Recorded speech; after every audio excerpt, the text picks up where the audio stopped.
Bonjour à tous, bienvenue dans cette nouvelle vidéo.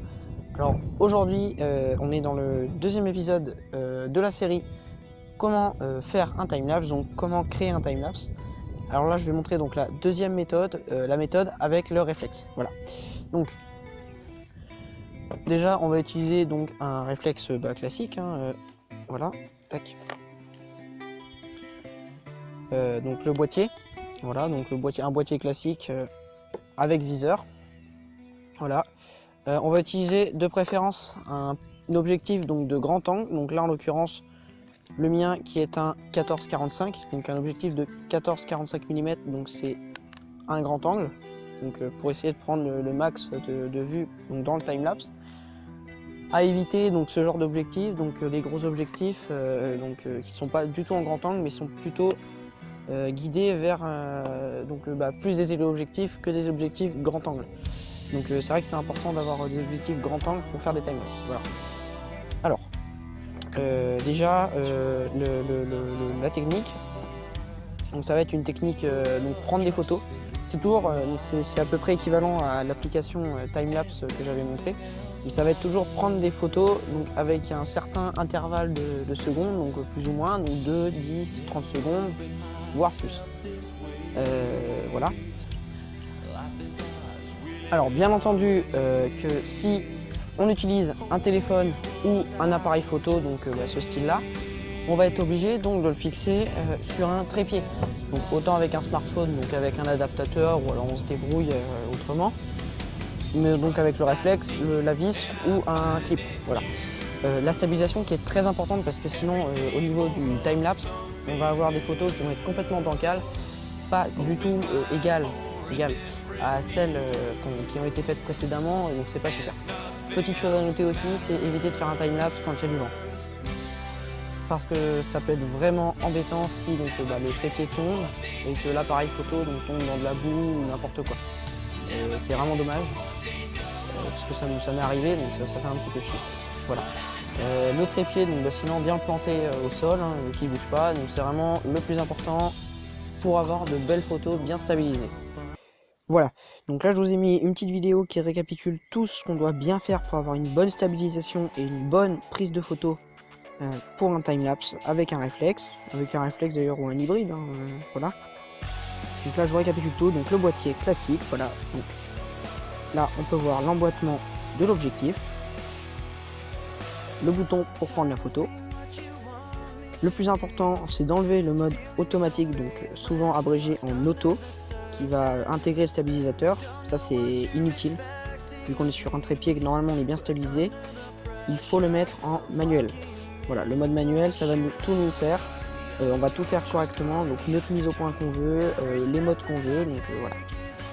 Ensuite donc l'objectif, voilà, donc l'emboîtement de l'objectif vers le réflexe.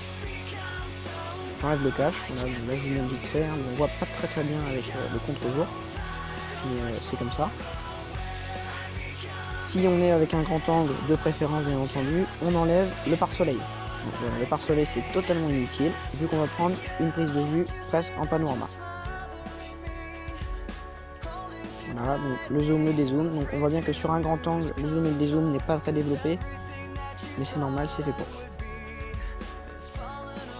La mise en place sur le boîtier de l'objectif, donc on a en général un petit marqueur qui nous dit, donc là en l'occurrence c'est un petit point rouge que je mets en face de l'autre petit point rouge sur mon boîtier, je visse. Là c'est parfait, on est prêt à faire une photo. Pour ce qui est de la mise en place de l'appareil photo sur votre trépied, on enlève le cache, voilà. Donc déjà pour prendre la photo c'est vraiment ce qui est le plus important je pense. Voilà, donc on a un pas de vis ou alors un clip, donc moi là j'ai un pas de vis, donc on visse sur le trépied, ainsi. Ce qu'on a souvent sur les trépieds c'est un petit niveau, donc avec une bulle d'eau et puis de l'eau tout autour forcément, donc c'est un petit voyant vert qui va nous indiquer si on est droit ou pas. Très important ça aussi. J'allume le réflexe, vous ne voyez pas forcément bien sur l'écran. Mais donc le plus important ça va être la mise en place du deuxième mode. J'étais en mode auto, je suis passé en mode manuel. Maintenant il va falloir que j'arrive mon objectif. là je choisis, je vais de préférence me mettre en mode landscapes, qui veut dire paysage.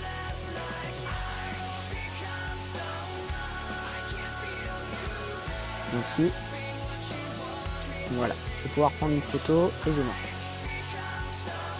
Et donc là, je suis prêt à prendre ma photo. Voilà ma vidéo terminée sur la stabilisation du réflexe. Maintenant, on va passer à la prise de vue en photo. Ce qu'il faut savoir, c'est que donc, notre appareil photo, admettons si on veut prendre 400 photos avec une intervalle de disons 10 secondes, on va avoir un timelapse qui va durer autour des 10 secondes, pas plus. La prise de photo donc, est très longue, c'est ça, donc on va pas s'amuser, donc par exemple, tac, là on va pas s'amuser à prendre 400 photos en appuyant là, avec, donc, en réglant à chaque fois une intervalle, admettons, de 10 secondes entre chaque photo. C'est pour ça donc qu'on va utiliser un adaptateur donc qu'on va brancher sur l'appareil photo, donc style au niveau de cette prise.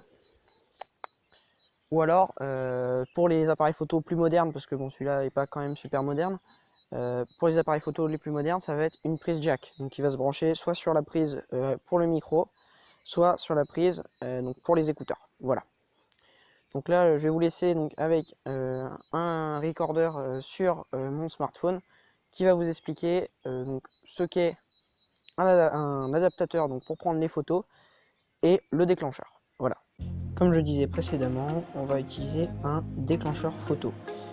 Un déclencheur photo donc avec l'adaptateur prise donc qui va aller donc soit mini USB, soit USB type C, donc ça dépend des appareils photo, hein, les plus modernes et donc les moins modernes. On va aller sur du jack, du micro jack, et donc du jack microphone et écouteur classique. Voilà.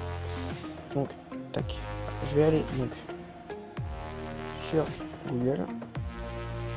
Voilà, donc je suis sur Google. Donc dès que j'arrive, déjà je tape déclencheur photo. J'arrive sur Google, bon, je trouve plein de styles, hein, voilà. Je vais cliquer sur le premier. Bon, alors c'est un Canon. Moi, je suis chez comment ça s'appelle, chez Olympus. On s'en fiche un petit peu pour le moment. C'est juste pour montrer comment c'est dans l'ensemble.